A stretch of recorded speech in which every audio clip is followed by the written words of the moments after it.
So folks, in this video I want to look at what's called the matrix transpose operation. And so let's go ahead and define what we mean by that matrix transpose. Well, let's start off with an n by n matrix. So let's let A be a matrix, an n by n matrix with real valued coefficients, whose ijth entry is aij. That's a typical entry in it. Then the matrix A, and different books denote this a little bit differently depending on the book. I think it's most common to put a T up there. So it stands for A transpose. And what is it? It's a matrix that lives where? Well, matrix A has n rows and m columns. Matrix A transpose has m rows and n columns. And whose j'th entry, notice I switched that, whose j'th entry is aij. Okay. Then this matrix is called the transpose of matrix A. And the way I want you to think about the transpose of a matrix is it's simply each row of matrix A becomes a column of matrix A transpose. And that's the best way to think about it. Let's jump right into an example because I can see how this definition looks a little bit unwieldy. So let's let A be this matrix that's say 1, 2, 3, 4, 5, 6. Well, so let's notice, what are the dimensions of matrix A? Well, A is a 3 by 2 matrix, or put another way, A lives in the space of 3 by 2 matrices with real valued coefficients. That's where we could think of A as living. So then A transpose, denoted with that little T in the plate where you normally put a power, A transpose is what matrix? Well, as I just said, the rows in the transpose become the columns. So here's the first row of matrix A. That becomes the first column of matrix A transpose. Here is the second row of matrix A, and that becomes the second column of matrix A transpose, and likewise, so we have this. Okay. Notice that A transpose, it belongs where? Well, it lives in the space of what? It has 2 rows and 3 columns, so it lives in the 2 by 3 space of matrices with real valued entries. Okay.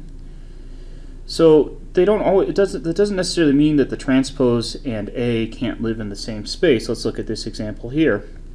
If we had the matrix, let's say B is the matrix, in fact, let's just write it like this. Rather than giving it a name, I'm just going to give a matrix.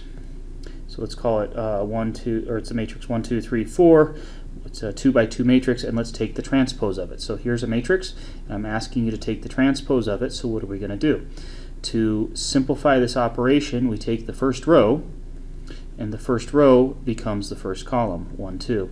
Likewise, the second row becomes the second column. So notice that in this case, this matrix is a 2 by 2 matrix, and its transpose is also 2 by 2. But here's how I want you to think about it. The rows and columns switched in this case. So let's look at this entry right here. What entry is this? This is the, let's say the name of this matrix was B, so this is the B22 entry, and it is also, when we take the transpose, it would be the B transpose 22 entry. But what happened, this was the, this 2 here refers to the second row of the original matrix, and it became the second column of the new matrix. That's a little bit hard to track, but notice that when you have what's called a square matrix, meaning the dimensions are the same, along the diagonal, along the main diagonal here, the entries don't change. Okay. Well, let's look at this entry here, see if this can help to clarify this numbering. This would be the B what? This would be the B21 entry, and when we do the transpose of it, this would be the B1 sorry, where did it end up? That's a mistake. Let me back up there. That's not what I wanted to say. So the 3 is currently occupied in the original matrix. It's occupying the 2, 1 entry, and here is the 3 under the transpose. And where does it now live? It lives in the well, it's in the first row, so it's in the 1, and it's in the second column, so it's the 1, 2. So you can see that the rows and columns traded places under the transpose operation.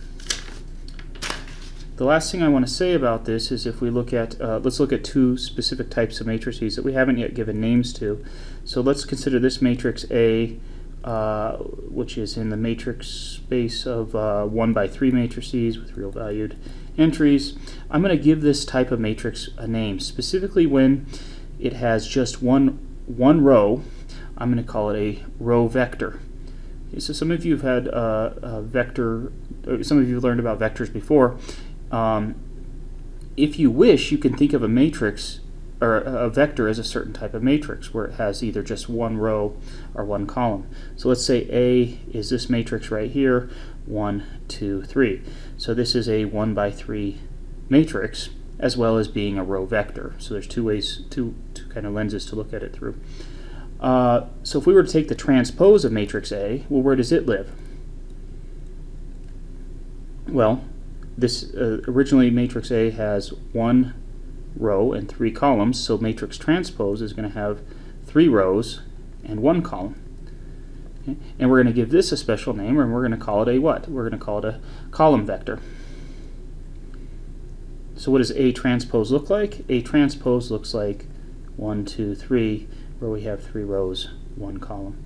Keep that in mind because we're going to need that row vector and column vector notation here when we define matrix multiplication in the next video.